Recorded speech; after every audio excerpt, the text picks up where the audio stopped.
All right, it's that time again. Time for another solo for Night in the Woods. It's windy and we're getting rained on, so let's get to it.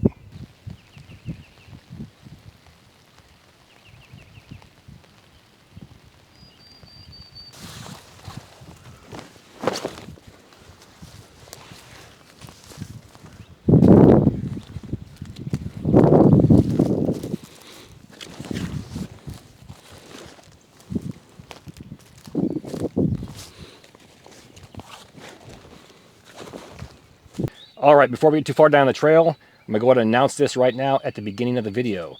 The Etsy store is open. Once again, my Etsy store is open. And what do we have this week? We have 100 Corporals Corner skillets ready to go. I'm gonna kick this off with a Corporals Corner cold handle skillet. Check that out. Next, we have the Corporals Corner folding cold handle skillet. Check out that action. Space saver from hell. And last but not least, we have our Corporals Corner Frontier skillet. We have a pipe nub that's welded to the pan itself. Go ahead and insert a stick. We have a threaded wing nut at the top that fits inside the pipe nub. Lock that stick in place, and when you're done, toss it into the woods and store that skillet away. Another space saver from hell. And last but not least, we have our Corporals Corner skillet bag from Campcraft Outdoors.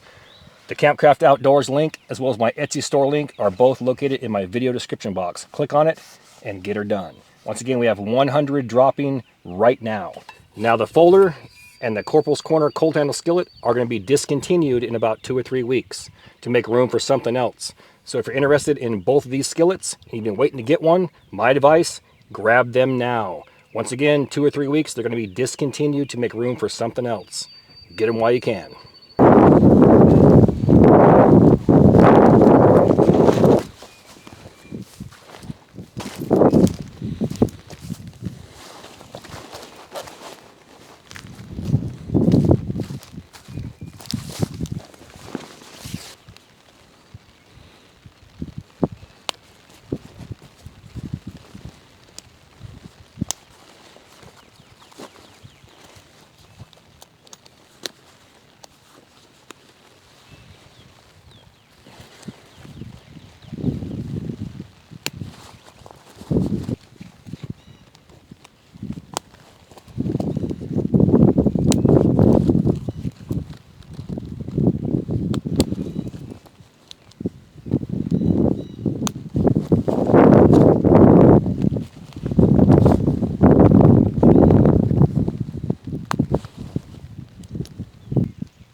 So all we're going to do here is place one of these poles into these 2 grommet holes, top and the bottom, just like so, and then place this tent pole down. When I flip it over, the tent's going to do this, and that's the exact same distance we're going to need when we raise it up. It should work out perfectly.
And that right there is so basic, it's stupid. All we gotta do is close this, button it down, use a third stake, or place it around that stake right there, and you got roughly 7.5 to 8 feet in length by about almost 5 foot in width. Enough for 2 sleeping pads, 2 bodies, and you can store your gear in the back. So looking at this old school canvas, you can actually see the water beating up on it. But looking closely, there's gray areas like it wants to seep through. But for some strange reason, it never does unless you touch it on the inside. So we'll let this dry out and hopefully it'll be good to go. If not, we can test it out in the rain.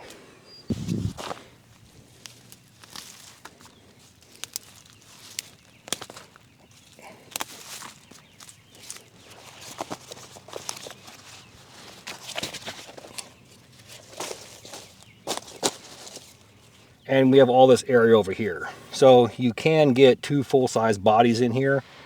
And there's roughly about 2.5 feet from this pole to that cone shape in the back. Kind of tapers like this. But you can get 2 Alice packs inside here, 2 medium Alice packs. And any type of harness you're wearing or vest and things like that can fit back there. How do I know? Because we've done it. And if you do it correctly, you can actually position the Alice pack to where you're kind of like an incline, and you can actually lean back against it and fall asleep. Or you can side sleep like this. And if you're really cool, you can stomach sleep. Now, all this is determined by your level of comfort, meaning this foam pad right here. This is not military issue, but basically it's the exact same thickness and most likely the exact same material. Mine just folds up versus rolling up. And tell you what, when this is all you have and you've been up for, a day and a half, 2 days straight, and you come back to the base camp after long patrols, this is a godsend. This is a Hilton hotel. So, something to think about next time people complain and be like, they're sleeping outside, it's horrible. Well, you could be living like this. So, tell you what, things can get worse. And the best part about all this is the PTSD you're going to get from that smell. It never goes away. And you could be away 30, 40, 50 years.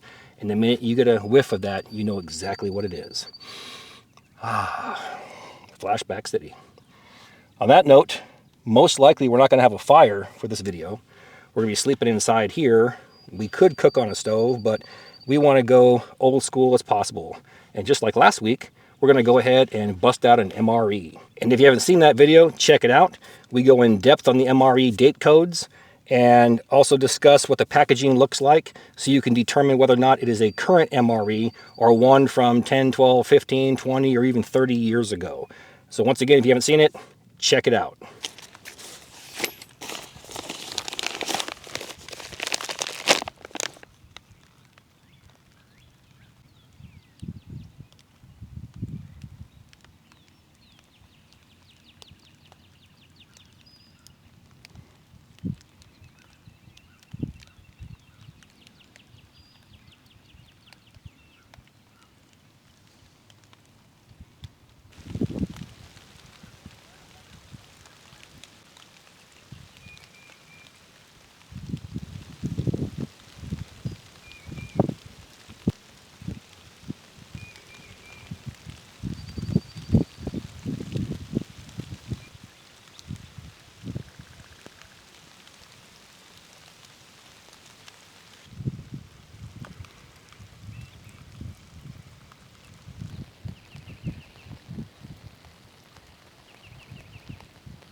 Ravioli and Tabasco.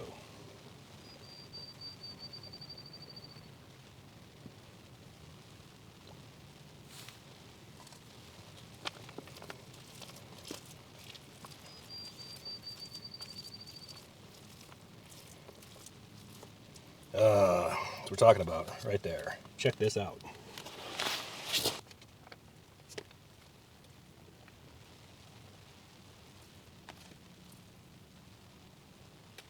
This is my runner-up to the good old chili mac.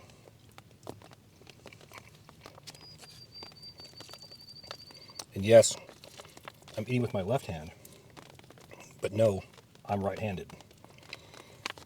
I'm ambidextrous. I'll kill an MRE with both hands.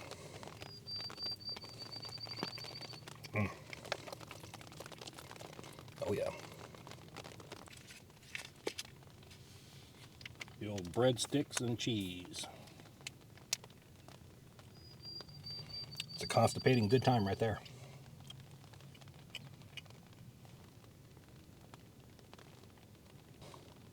So this is new to me. A marshmallow crisp or a caramel marshmallow crisp recovery bar. I mean, I'm assuming it's something like an energy bar.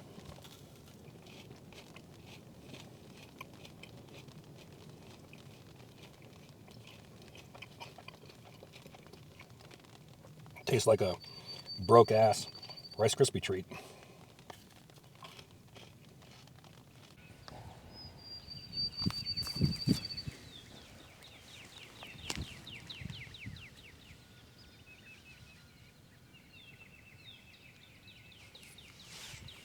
Now the main problem in a military pup tent or shelter half system is right here. You're looking at it. The exposed earth. And a day like today, if it's wet sand, wet mud, you know, wet leaves, debris, foliage, etc., anything wet can cause a problem. It also creates humidity. There's no airflow in here, and as it slowly dries out, it's going to be humid as hell. So what can you do about this? In my time in the military, in the mid to late 90s, what we would do is place a poncho on the ground. Now, think of this just like our tripod raised bed. This is our tarp. You want that poncho inside because the water is going to roll off the exterior. And if your poncho's sticking out, what's going to happen? It's going to collect that rain, and the rain's going to come inside here. So, in combination with inclement weather, you want some kind of ground covering, ground cloth, ground pad. In addition to possibly, due to the amount of rain you're going to get, you might want to build or dig a trench around your shelter to funnel that water as it rolls off the exterior. It falls into a trench and then gets basically funneled away from your actual sleeping area. Let's go outside and I'll show you exactly what we're talking about. Now when the water rolls off of our tarp or our shelter, it's going to come down over here and drip right there. So all we're going to do, clear this area out, take a shovel,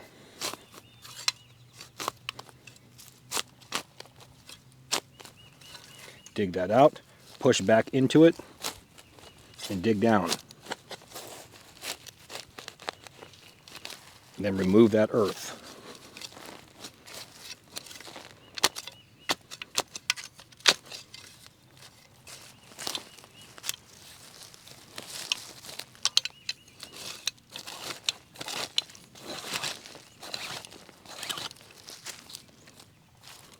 Now you can dig this as deep as you want, but what you want to do is give it a gradual slope in one direction, so when it fills up, the water will seek its own level and flow in the direction that you want it to, preferably away from your shelter.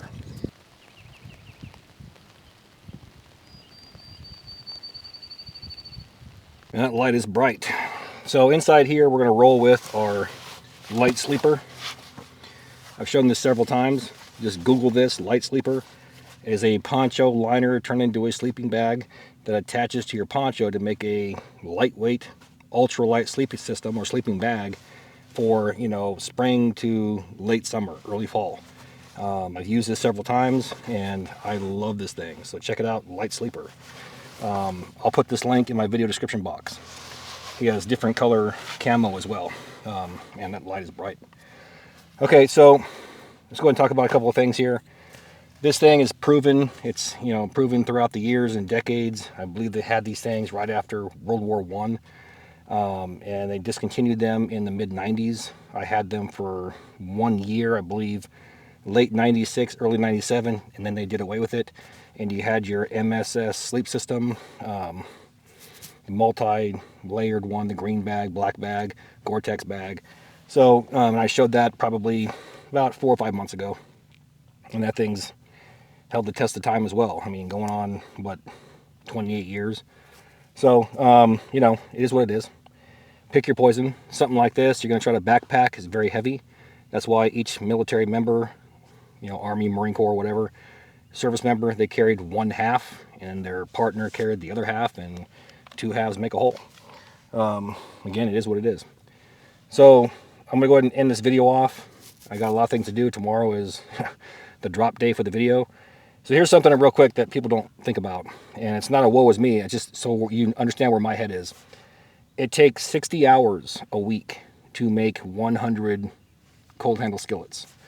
That's 30 hours of prep time with all the material, making all the parts, and then 30 hours for welding, cleaning, and packaging. So all that's included. So about 10 hours each. That's probably less than that.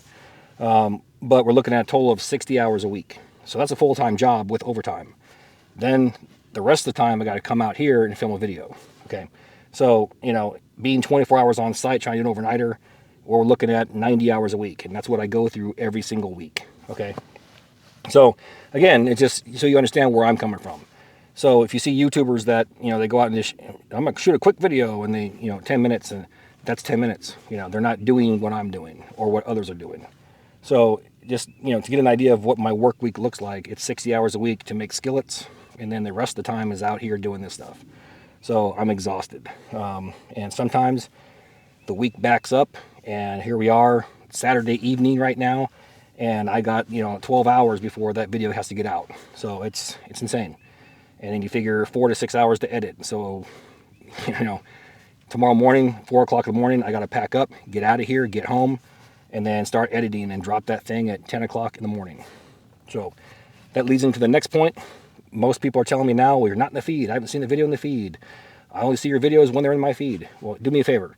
If you don't see my video in the feed, go look for my videos. I've dropped them at 10 a.m. Eastern time every Sunday for the past 5 years. Nothing's changed.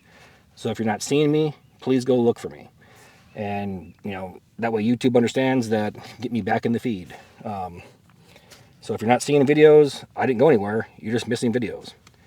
Now, the last thing about the skillets, we already mentioned the store's open. Grab them while you can. Those two are going to be discontinued in a few weeks to make room for something else. One thing we're swapping out right now are nameplates. It says Corporals Corner. We found this better, I guess it's like a better font. It bites deeper into the plate. It looks a lot better. Leaves a deeper impression. And I'm going to start rolling with that. That way it's going to, you know, you can see it from a distance. It's in bold print. Boom, it sticks out. It's like, it's in your face. So look forward to that. Those are going to be on everything moving forward. And as promised, since February last year, when I decided I was going to make skillets and I announced it, and then others seemed to follow, I'm going to be putting things out every 3 months. I have a whole business plan that was several pages, about 12 pages of what I wanted to do, what I wanted to accomplish. And I have several items coming out every quarter. So look forward to that. And an example of this is, does Toyota, Chevy, or Ford only have one car? Do they only have one truck? Do you have one pot, one pan in your kitchen? Do you own one pocket knife? Do you only own one full tang knife? And it goes on and on and on. So I'm no different. I'm going to have several items out there for you to pick from. And we're going to discontinue the ones that no longer sell, and we're going to make room for something else. That way we're not a one-trick pony, and we're not putting all our eggs in one basket and hoping for the best. On that note, we'll go ahead and get out of here. With that, all the gear in my videos can be found in 2 places. One, my Amazon affiliate page, and 2, my Etsy store. Both links are found inside my video description box. Now please do me that favor, hit that like and subscribe button, then ring that notification bell. Once you ring that bell, please select all notifications. And as always, thank you for your comments, views, and support. Thank you for watching. Get out in the field, have some fun. I'm going to catch you next time.